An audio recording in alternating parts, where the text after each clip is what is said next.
Hey guys, welcome back to Off-Road TV and welcome back to the Vee Dub Centre in Perth. We are back here to see the progress of our buggy, and if you don't know what we're doing and you haven't seen the first part, get back onto YouTube and watch part 1 first.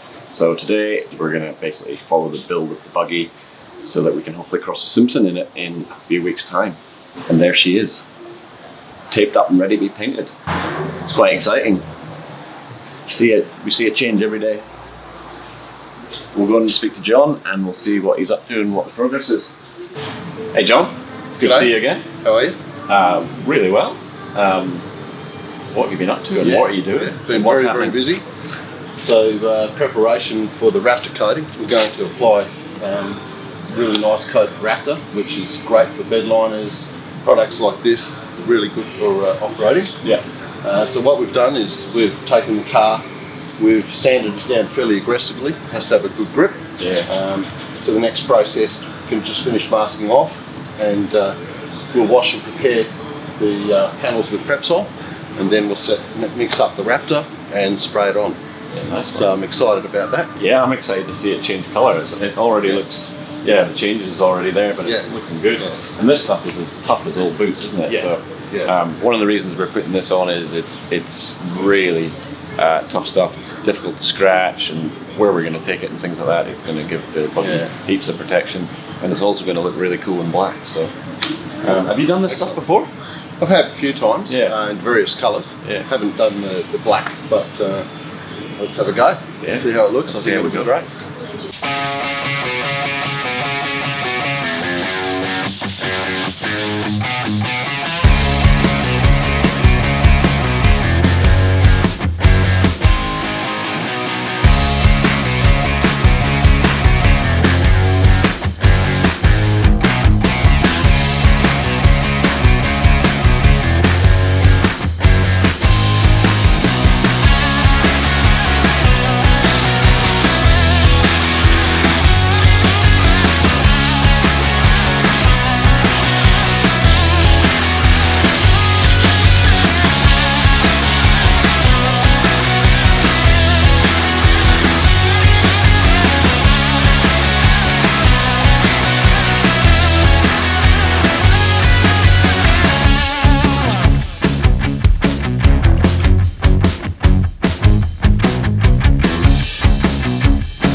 So we've finished painting today, or you have anyway, so thank you very much for that. What's the sequence next? Okay, a bit of assembly work next. We've got the rear bar work to put on. Yeah. We'll install the air cleaner set up and sort all that out and make some brackets.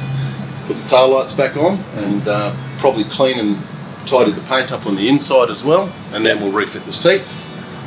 We've got to buy some tyres. We'll get some good off-road tyres, put those on the car, get the lights working again. We're almost finished. Yeah, wow. So do you reckon end of next week it could be finished? We'll come really close. I'm hoping so.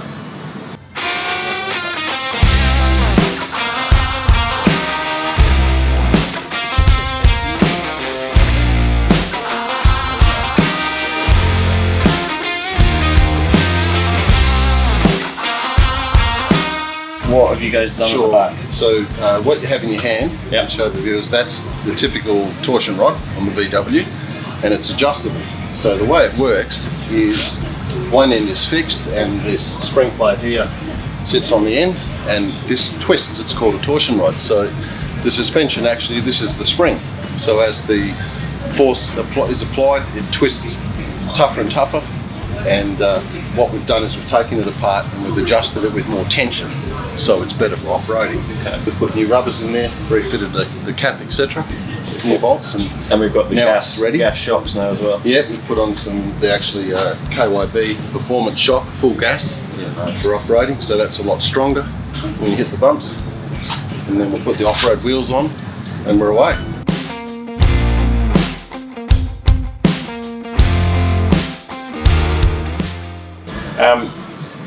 interesting question, and probably other people will ask, why is the exhaust the way it is? It's all spaghetti junction.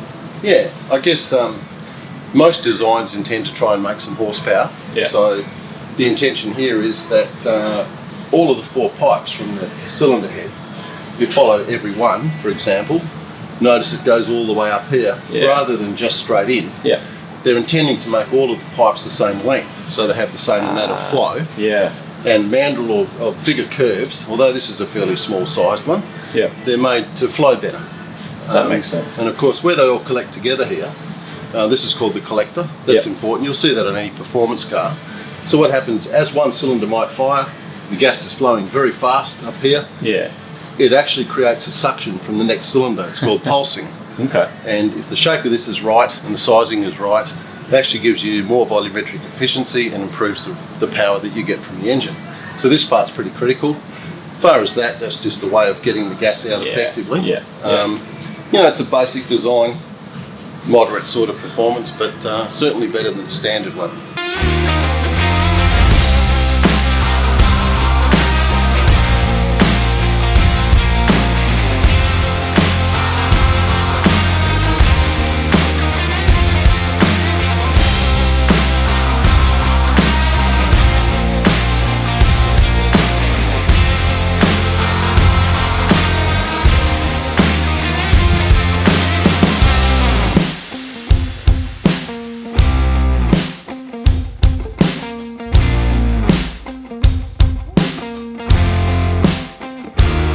I got an email from HR telling me that I looked scruffy on screen, that I needed to shave and dress up and make a bit of an effort for the show, which, you know, I found a bit offensive. But hey, I made the effort, so here I am.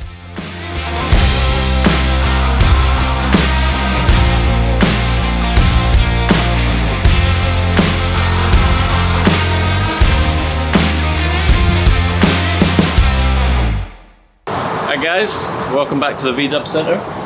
Today is the day that we pick up the finished buggy.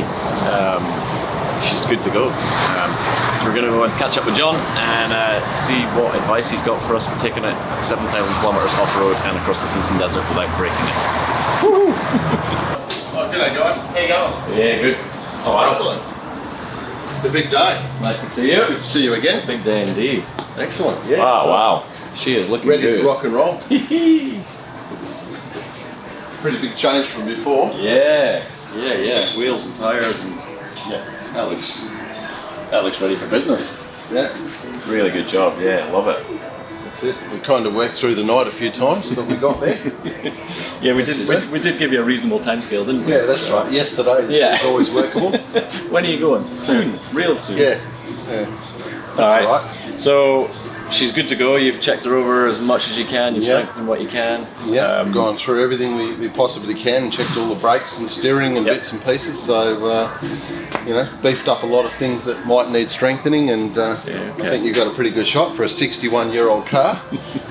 We're going to find out. Good luck with the challenge. Yes, well, we're looking forward to it. So what bits have you sort of strengthened underneath? I know you were doing some work there. Yeah, so we reinforced the front suspension. We put some extra steel in there to hold the front end. Yeah. Put the big plate in for the winch to mount that on. Yeah. Particularly at the back, underneath. We put some cross members and mounted a good skid plate underneath the engine. Yeah. Nice big thick aluminium plate. So that should protect the transmission and the motor, etc. And we put a whole lot of strapping on the transmission. These things typically would break engine mountings. They're pretty weak. So for the off-road and all of the forces, we've strengthened all that with straps and with steel, and you would have a look underneath, you'll see. Yeah, cool. So, And in terms of spares and things that can go wrong, what have you kind of thought of for us? Because I know you've been racking your brains at night. We're going to put a little kit together with a few cables, bits and pieces like that. Maybe talk a bit through how to check and service your air cleaner, or check the oil and etc. But all fluids and things are full and everything's been running. Okay. No visible leaks or issues, so we're pretty confident that all that's good. Yeah. And just don't try and see how fast it'll go the first day. I will very much try. You don't have to worry about me, it's him. Yeah. Okay, John, so basic engine maintenance, what do we need to be looking for? Sure. I guess a couple of most important things, check the oil fairly frequently. Yeah. You can do that quite easily here. The dipstick on the engine is right here. Oh yeah. So you just pull out the dipstick. You can see it's got clean Color oil. coded as well. So Yeah, it's color coded, of course. Don't lose a dipstick in the sand. Okay, so here we have the full mark. It's up to the full. yeah, Spot on. Good. And that was easy. The other one, of course, is the air cleaner. Yeah. Given the dusty environment, the way you would check that and perhaps blow it out. You guys have compressed air. Yeah. Take the end off here, and you can remove the filters. Okay. There's a pre-filter as well, Oh yeah. and just basically blow all the dust out. Yeah. Most of that falls through anyway, so that should be clean. Yeah. That also comes out. You can blow that if you had to. Okay. But most importantly, Get that do back it in. frequently, particularly if you've gone through a lot of red dirt, and you'll see it. Yeah. You know, Yeah. and perhaps a couple of visual inspections, just to make sure that given all the bumps and bouncing and nothing's things that popped might off. occur, you know, we have hosing here. There's a lot of clamps and things. Okay. Everything's pretty tight. Just keep an eye. Fan belt tension is here. Just make sure, but that shouldn't need adjusting for the given the time that you're driving it. Yeah. So yeah, it's pretty self-explanatory. If you need to add any oil, there's the cap for the oil filling here. Alright. Just unscrew that and pours in there. Yep. Nice and easy. And any other sort of fluids? That The only other thing would be brake fluid, and that's in the front. front. There's a simple reservoir that Yeah. you would top up. It's a visible one, yeah. and that's situated on the master cylinder, under near the front wheel. Yeah, I've seen that So, one. yeah. Okay. Yeah. And that's basically it. So nice and easy to maintain. Do you think? Fine. How do you think we're gonna go? I think you'd go great. Yeah. You've got the right setup. Yeah. So yeah, just Well. if you take it fairly easy, Yeah. you know, most of the really soft sands, second gear speed, Yeah. that type of stuff. And tires You'll be down. fine. Yeah. You can let the tyres down. We have put tubes in the back tyres so they can go down, you know, 10 or 12 pounds. Yeah. We give you a bigger footprint. Yeah. Probably don't have to go that far. Yeah. You know, start off around, they're on road pressure at the moment. Start off around 15. The car weighs nothing. Yeah, exactly. So Well, to I mean, you get can- it, yeah, Literally. yeah, it just rolls. Yeah. So what have you got them at as road pressure? There's probably about 32 at the moment. But Same at the front. yeah. Yeah. But as, of course, with the sidewalls being fairly strong and it's only got 200 kilograms on each wheel, Yeah. you can let it down a fair way. Well, Get we're a good gonna improvement. we're gonna go up to Lancelin today and give her a little try out on Excellent. the sand. So Yeah, that'll be we'll great. take it easy. Yeah. I've been told to take it easy. Sure. Okay.